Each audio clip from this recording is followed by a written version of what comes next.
یو سړی و یو یې اس ساتلی و یو یې چیلې ساتلی و هغه سې بیمار شو په ځمکه پروت و نو سړی لاړ او ډاکټر یې وله راوست چې کله یې وله ډاکټر راوسته ډاکټر ورته ووی دا دوی دا د اس له ورکوه او په 10 ورځو کې اس پانسېده نو په 10مه ورځ دا اس حلال کا چې دته نور اذیت نه رسي دته تکلیف نه رسي ځکه چې دا اس بیا نه ښه کېږي دی به مري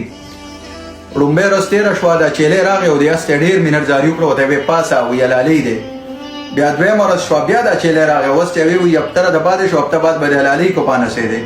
درېیمه څلورمه هره ورځ به دا چیلې راته او د اس ته به یې مینټ زاري کول ورته به یې پاسه حلالۍ دی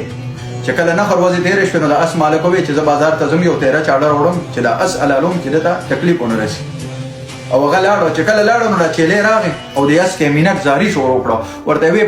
پاسه ګورې وي اوس به چاړه راوړي او حلال به دې کړي چې اس کله واورېدل او د چیلي خبره پرې ولګېده اس اوچت پاسېد او منډه یې کړه چې کله د اس مالک راغی او چاړه ورسره وویې کتل چې اس خو منډې وي نو ډېر زیات خوشحاله شو او ټولو نوکرانو ته یې ویل را چیلې راونیسئ حلال یې کړئ وایي چې راده صدقه وکړو پوه شوې نو کله ناکله موږ خلک په پردو غمونو کې دومره ځان ډوب کړو پوه شوې که نه چې موږ پکې په خپله باندې دغه چیلې کردار ادا کړو نور خلک روچتو په خپله باندې چې کوم دی نو زموږ نه د کاروبار وخت د ځوانۍ وخت